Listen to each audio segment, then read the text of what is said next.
இன்றைக்கி நம்ம பார்க்க போகிற ரெசிபி ரொம்ப அருமையான சுவையில் ரொம்ப ஈஸியாக தேங்காய் சிக்கன் வறுவல் எப்படி செய்கிறதுன்னு பார்க்க போகிறோம். சிக்கன் வறுவல் எல்லா விதமான மெயின் டிஷ்ஷோடவும் வச்சு சாப்பிட்லாம், சாதத்தோடு கலந்து சாப்பிட்லாம். சப்பாத்தி, வெரைட்டி ரைஸு, புலாவு, பருப்பு சாதம், சாம்பார் சாதம், ரசம் சாதத்துக்கும் ரொம்ப சுவையாக இருக்கும். ஒரு சிம்பிளான ரெசிபி, ஈஸியாக செஞ்சு முடிச்சிடலாம், டக்குன்னு வேலையாயிரும், ரொம்ப சுவையாகவும் இருக்கும். நீங்களும் இதை ஒரு முறை உங்கள் வீட்டில் செஞ்சு பாருங்கள், ரொம்ப நல்லாயிருக்கும். இப்போ எப்படி செய்கிறதுன்னு பார்க்கலாம். மசாலா அரைச்சி வச்சுக்கலாம். அதுக்கு மிக்ஸி ஜாரில் 1 கப்பு தேங்காய் துருவல் சேர்த்துக்கலாம், 1/2 ஸ்பூனு மிளகாத்தூள், 1/2 டீஸ்பூனு மல்லித்தூள், 1/2 டீஸ்பூனு கரம் மசாலா சேர்த்துக்கலாம். இஞ்சி பூண்டு பேஸ்ட்டு 1 ஸ்பூன் சேர்த்துக்கலாம். எல்லாம் சேர்த்து கொஞ்சமாக தண்ணியும் சேர்த்து அரைச்சிட்டு வந்துடலாம். நல்லா நைஸ் பேஸ்ட்டாக அரைச்சிக்கலாம். நல்லா அரைச்சிட்டு வந்தாச்சு. இந்த மாதிரி நல்லா நைஸாக அரைப்பட்டு வரணும். இது இருக்கட்டும். இப்போ ஸ்டவ்வில் ஒரு கடாயை வச்சுக்கலாம். அதில் 2 டேபிள் ஸ்பூன் அளவுக்கு எண்ணெய் சேர்த்துக்கலாம். அதில் ஒரு பட்டை, ஒரு ஏலக்காய், ஒரு 1/4 டீஸ்பூன் அளவுக்கு ஜீரகம், அதோட மஞ்சத்தூள் 1/4 டீஸ்பூனு, உப்பு ஒரு 1/2 டீஸ்பூனுக்கு சேர்த்துக்கலாம். தூள் உப்பு சேர்த்துக்கலாம். இதெல்லாம் சேர்த்து நல்லா கலந்து விட்டுட்டு, நல்லா ஜீரகம் ஓரளவுக்கு பொரிஞ்சு வரட்டும். இதோட மிளகாத்தூள் ஒரு 1/4 டீஸ்பூன் சேர்த்துக்கலாம். நல்லா சேர்த்து கலந்து விட்டுறலாம். இப்போ நல்லா ஜீரகமும் நல்லா பொரிஞ்சு வந்துருச்சு. இப்போ சிக்கன் மஞ்சத்தூள் உப்பு போட்டு நல்லா கழுவி சுத்தம் பண்ணி எடுத்து வச்சுருக்கேன். 1/2 கிலோ போன்லெஸ் சிக்கன் எடுத்திருக்கேன். இப்போ இதை நம்ம எண்ணெயில் சேர்த்துடலாம். நல்லா எண்ணெயில் சேர்த்து நல்லா எண்ணெயிலே நல்லா வதங்கி வரட்டுன்னு நல்லா வேக வச்சு எடுத்துக்கலாம்.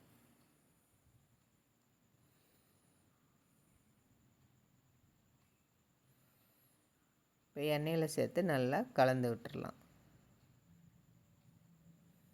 இந்த மாதிரி நல்லா கலந்து கொடுத்தோம்னா சிக்கனில் இருக்கிற தண்ணியெலாம் வெளியில் வரும்.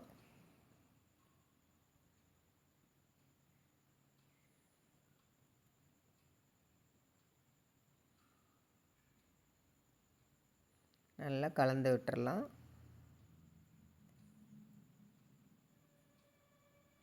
நல்ல சுவையாக இருக்கும்.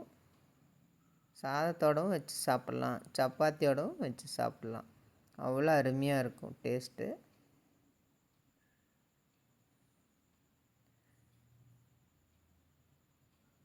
இப்போ நல்லா கலந்து விட்டுட்டு ஒரு மூடி போட்டு மூடி வச்சிடலாம். ஒரு 5 நிமிஷம் நல்லா வேகட்டுன்னு நம்ம இப்போ எடுத்து பார்த்துக்கலாம்.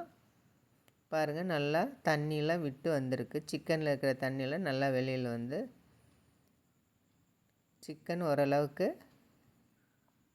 நல்லா வெந்து அந்த தண்ணியெலாம் வெளியில் வந்துடுச்சு. இப்போது சின்ன வெங்காயம், பெரிய வெங்காயம் ரெண்டும் நான் கலந்து ஒரு 50 கிராம் அளவுக்கு எடுத்திருக்கேன். கட் பண்ணி சேர்த்துக்கலாம். பச்சை மிளகாய் 2, அதையும் சேர்த்துக்கலாம். அதோட கருவேப்பிலை ஒரு கொத்து, அதையும் சேர்த்துட்டு இப்போ தக்காளி ஒரு தக்காளி நல்லா பேஸ்ட்டாக அரைச்சி எடுத்து வச்சுருக்கேன். பெரிய சைஸில் ஒரு தக்காளி சேர்த்துக்கலாம். அரைச்சி நல்லா பேஸ்ட்டாக சேர்த்து எல்லாமே கலந்து விட்டுறலாம்.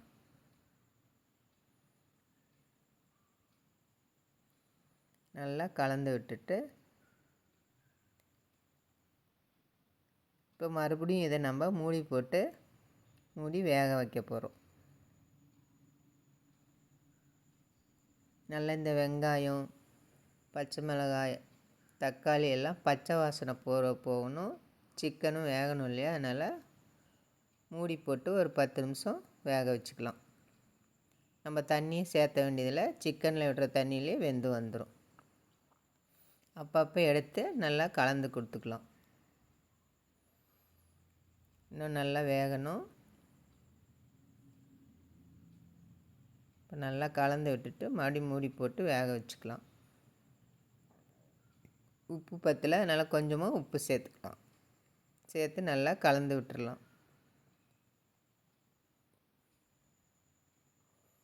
இப்போ மூடி போட்டு மறுபடியும் நல்லா வேக வச்சு எடுத்துக்கலாம். இப்போ பாருங்கள், தண்ணியெலாம் சுண்டி ஒரு 10 நிமிஷம் நல்லா சிக்கன் வெந்து வந்துருச்சு. ஒரு 3/4 வாசி வெந்திருக்கு சிக்கனு. இப்போ இதோட நம்ம அரைச்சி வச்ச தேங்காய் பேஸ்ட்டையும் சேர்த்துக்கலாம். தண்ணியெலாம் எதுவும் சேர்த்தக்கூடாது. சேர்த்து நல்லா கலந்து விட்டுடலாம். நல்லா மிக்ஸி ஜாரில் இருக்கிறத நல்லா வலிச்சு விட்டு கலந்து விட்டுக்கலாம். தண்ணி சேர்த்த வேண்டாம். நல்லா தேங்காய் பேஸ்ட்டோட சிக்கன் நல்லா கலந்து வரணும். எல்லாமே நம்ம இதில் பச்சையாக தான் அரைச்சிருக்கோம். அதனால் மூடி போட்டு மூடி ஒரு 5 நிமிஷம் நல்லா பச்சை வாசனை போகிற அளவுக்கு வேகட்டுன்னு எடுத்துக்கலாம். இப்போ உப்பு கொஞ்சம் சேர்த்துக்கலாம். தேங்காய் பேஸ்ட் ஊற்றிருக்கோம், அதுக்கு தகுந்த மாதிரி உப்பு சேர்த்துக்கலாம். முன்னையும் உப்பு சேர்த்துருக்கோம், அதனால் பார்த்து கொஞ்சமாக சேர்த்துக்கணும். இப்போ நம்ம மூடி போட்டு ஒரு 5 நிமிஷம் வேக வச்சு எடுத்துக்கலாம். அந்த பச்சை வாசனையெல்லாம் போய் வரணும். இப்போ நல்லா கலந்து விட்டுறலாம். நல்லா 5 நிமிஷம் வெந்து வந்துடுச்சு. சிக்கனும் நல்லா வெந்து வந்துடுச்சு.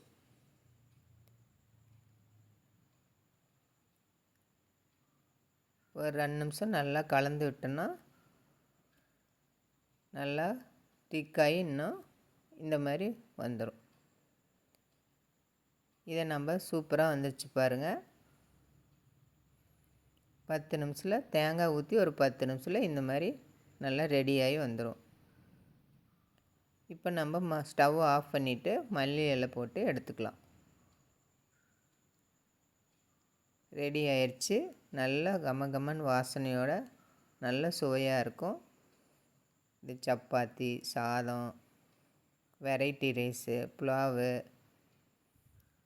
எல்லாத்துக்குமே சூப்பராக இருக்கும். ரச சாதம், சாம்பார் சாதம் எல்லாத்துக்குமே ரொம்ப அருமையாக இருக்கும். இந்த மாதிரி ஒரு முறை செஞ்சு கொடுத்து பாருங்கள். வேண்டான்னே சொல்ல மாட்டாங்க. எல்லாருமே விரும்பி கேட்டு வாங்கி சாப்பிடுவாங்க. அந்த அளவுக்கு சுவையாக இருக்கும். சட்டுன்னு ஈஸியாகவும் செஞ்சு முடிச்சிடலாம். இந்த மாதிரி ஒரு முறை நீங்களும் வீட்டில் செஞ்சு பாருங்கள். லைக் பண்ணுங்கள், ஷேர் பண்ணுங்கள், சப்ஸ்கிரைப் பண்ணுங்கள். நன்றி, வணக்கம்.